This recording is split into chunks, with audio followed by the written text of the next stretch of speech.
Hello నమస్తే, నేను journalist YNR. పిఠాపురంలో పవన్ కళ్యాణ్ విజయానికి వర్మ చాలా కృషి చేశారు. వర్మ కారణంగానే పవన్ కళ్యాణ్ విజయం సాధించారు లాంటి ఒక ఇంప్రెషన్ ఆంధ్రప్రదేశ్లో అసెంబ్లీ ఎన్నికలు ముగిసిన తర్వాత ఉంది. నిజానికి వర్మకు గతంలో పిఠాపురం నియోజకవర్గంలో ఇండిపెండెంట్గా పోటీ చేసి గెలిచిన చరిత్ర ఉంది, భారీ మెజారిటీతో.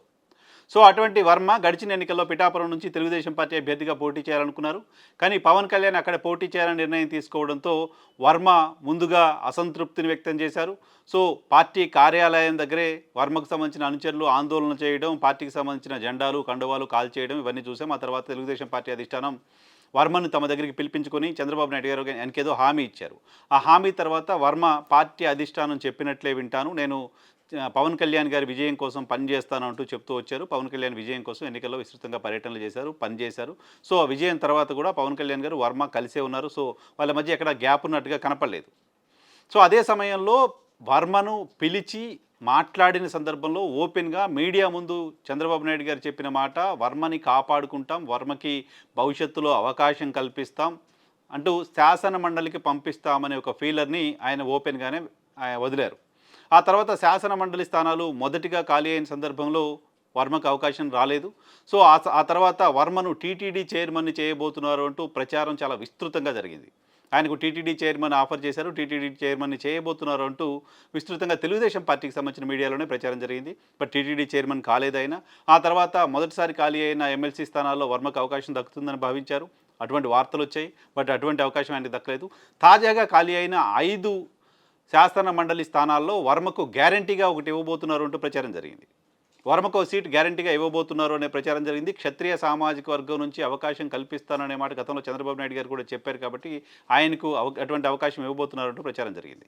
అయితే అనూహ్యంగా ఆయనకు ఎమ్మెల్సీ సభ్యత్వం రాలేదు. ఆయనకి ఎమ్మెల్సీ రాకపోవటం వెనక పవన్ కళ్యాణ్ ఉన్నారు అనేది విస్తృతంగా జరుగుతోంది చర్చ. వర్మ కూడా దాదాపు అదే అభిప్రాయంలో ఉన్నట్లు కనపడుతోంది. ఎందుకంటే కొద్ది రోజుల క్రితం ఎమ్మెల్సీ అభ్యర్థిత్వాల ఖరారుకి కొద్ది రోజుల ముందు పార్టీ కోసం విజయం కోసం పనిచేసిన వాళ్ళని నిర్లక్ష్యం చేస్తున్నారు తరహా ఓ ట్వీట్ని ఆయన చేసి వెంటనే ఆ ట్వీట్ని డిలీట్ చేశారు. ఆ ట్వీట్ దుమారం కూడా చూసాం. సో వర్మకు జనసేనకు మధ్య గ్యాప్ పెరిగింది, ప్రచ్ఛన్న యుద్ధం నడుస్తోంది నియోజకవర్గంలో అనే ఇంప్రెషన్ పిఠాపురం రాజకీయాలను గమనిస్తున్న వాళ్ళకి ఎవరికైనా అర్థమవుతోంది. సో నిజానికి పవన్ కళ్యాణ్ గారు కూడా సభల్లో వర్మ త్యాగం చేశారు. నా విజయాన్ని వర్మ చేతుల్లో పెడుతున్నాను, ఆయన ద్వారా మాత్రం విజయం సాధించగలను, నేను ఇక్కడ విజయం సాధించే బాధ్యత, నన్ను ఇక్కడ గెలిపించాల్సిన బాధ్యత వర్మ చేతిలో పెడుతున్నానంటూ ఓపెన్గా బహిరంగ సభలో మాట్లాడారు. సో ఇదంతా కూడా చరిత్ర, ఏడాది కాలంలో జరిగిన చరిత్ర, ఏడాది కాలంలో జరిగిన పరిణామాలు.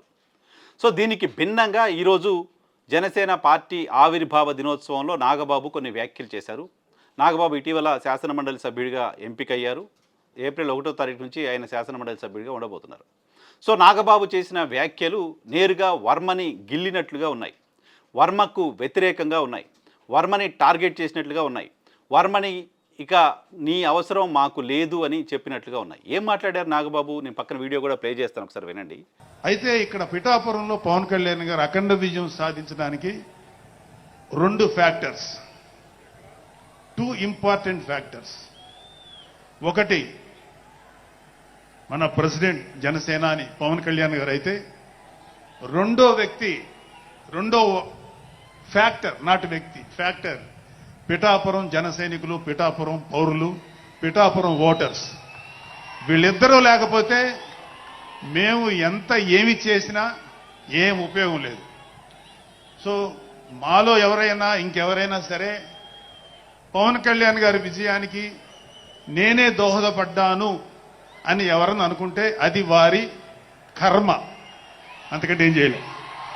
నాగబాబు మాట్లాడిన మాటల్లో ఆయన చెప్తోంది, పిఠాపురంలో పవన్ కళ్యాణ్ గారి విజయానికి కేవలం 2 ఫ్యాక్టర్స్ ఉన్నాయి. ఒకటి ఫ్యాక్టర్ ఏంటి అంటే పవన్ కళ్యాణే ఫ్యాక్టర్, పవన్ కళ్యాణ్ ఫ్యాక్టర్ కారణంగానే విజయం సాధించారు. రెండవ ఫ్యాక్టర్ ఏంటి అంటే, ఒక వ్యక్తి అని చెప్పి ఆగి, రెండవ ఫ్యాక్టర్ ఒక వ్యక్తి కాదు, రెండవ ఫ్యాక్టర్ ఏంటి అంటే, నియోజకవర్గానికి సంబంధించిన జనసేన పార్టీ కార్యకర్తలు, నాయకులు, ఇక్కడ ఓటర్లు అనే మాట అన్నారు. సో ఇక్కడ పవన్ కళ్యాణ్ విజయంలో కూటమి కార్యకర్తల పాత్ర అనే మాట కూడా నాగబాబు ఎక్కడ మాట్లాడలేదు. జనసేన పార్టీకి సంబంధించిన నాయకులు, కార్యకర్తలు అనే మాట మాట్లాడారు. వ్యక్తి అనే పదాన్ని తీసుకుని వ్యక్తి కాదు, సెకండ్ ఫ్యాక్టరు వీళ్ళు అనే విషయాన్ని అక్కడ ప్రస్తావించారు. అదే సమయంలో పవన్ కళ్యాణ్ విజయానికి మేమే కారణమని ఎవరైనా అనుకుంటే అది వాళ్ళ కర్మ అంటూ మాట్లాడారు. ఈ కర్మ అనే ప్రాస వర్మని ఉద్దేశించిందేమోననే చర్చ సోషల్ మీడియాలో జరుగుతోంది.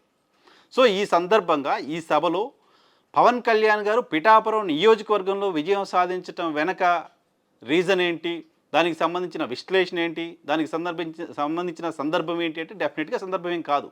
పవన్ కళ్యాణ్ పార్టీగా ఎమర్జ్ అయ్యారు. రెండోసారి ఎన్నికల్లో పోటీ చేసి ఒక 21 స్థానాలు వచ్చాయి. డిప్యూటీ సీఎంగా ఉన్నారు.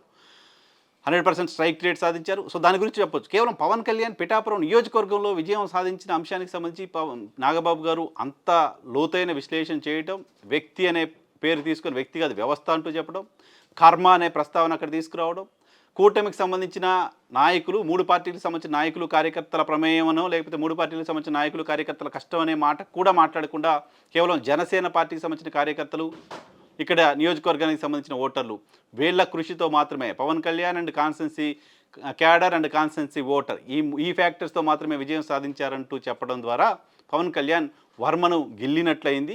వర్మకు వ్యతిరేకంగా నాగబాబు చేసిన ఈ కామెంట్స్ ఖచ్చితంగా రాజకీయంగా చర్చనీయాంశంగా మారాయి. ఖచ్చితంగా దీనిపైన వర్మ రియాక్షన్ కూడా ఉండబోతోంది. పిఠాపురం కేంద్రంగా పిఠాపురం నియోజకవర్గంలో టీడీపీ జనసేన మధ్య వార్ నడవబోతుందా లాంటి చర్చ జరుగుతోంది. ఇదే సమయంలో పిఠాపురం నియోజకవర్గానికి సంబంధించిన సిట్టింగ్ ఎమ్మెల్యే తాజా మాజీ దొరబాబుని కొద్ది రోజుల క్రితం జనసేన పార్టీ తమ పార్టీలో చేర్చుకుంది. సో దొరబాబు వైఎస్ఆర్ కాంగ్రెస్ పార్టీలో ఉన్నారు. ఆయనకు టికెట్ ఇవ్వలేదు. వైఎస్ఆర్ కాంగ్రెస్ పార్టీ గడిచిన ఎన్నికల వంగ గీతకు అక్కడ టికెట్ ఇచ్చింది. సో ఆ సమయంలోనే దొరబాబు పార్టీ మారుతారంటూ ప్రచారం జరిగింది, కానీ ఆయన పార్టీ మారలేదు. సో ఆయన పార్టీ మారకుండా వైసీపీలోనే కంటిన్యూ అయ్యారు. వైసీపీ నుంచి ఇటీవల జనసేన పార్టీలో చేరారు. సో దొరబాబు జనసేన పార్టీలో చేరిక కూడా వర్మకు ఇష్టం లేదు అంటూ ప్రచారం జరుగుతోంది. సో జనసేన పార్టీకి సంబంధించిన నాయకత్వం ఇక వర్మ లేకుండానే, వర్మ ప్రమేయం లేకుండానే వర్మని వీక్ చేయడం ద్వారా, వర్మని అక్కడ ఆయనకు బలం లేకుండా చేయడం ద్వారా నియోజకవర్గంలో ఎస్టాబ్లిష్ కావచ్చు. వర్మను అలాగే ఉంచితే, వర్మను అలాగే బలపడేలా ఉంచితే, వర్మ ప్రాతినిధ్యం, వర్మ ప్రభావం ఇంకా నియోజకవర్గంలో అలాగే ఉంటే భవిష్యత్తులో పవన్ కళ్యాణ్కి ఇబ్బంది అవుతుందని భావిస్తుందేమో. దానిలో అటువంటి వ్యూహంలో భాగంగానే వర్మని పూర్తిగా దూరం జరిపే ప్రయత్నం, ఆయనకి కాస్త ఇబ్బంది పెట్టే ప్రయత్నం, ఆయన కాస్త ఉక్కపోత కలిగించే ప్రయత్నం చేస్తున్నట్లుగా అర్థమవుతుంది. సో నాగబాబు చేసిన వ్యాఖ్యలు ఇవి కేవలం పాసింగ్ కామెంట్గా చూడాల్సిన అవసరం ఖచ్చితంగా లేదు. స్ట్రాటజిక్ కామెంట్గానే చూడాల్సిన అవసరం ఉంది. స్ట్రాటజిక్ కామెంట్గానే జనసేన పార్టీ నాగబాబు చేత ఈ మాటలు మాట్లాడి ఉంటుంది అనే దానికి ఎక్కువ గ్రావిటీ కనిపిస్తోంది.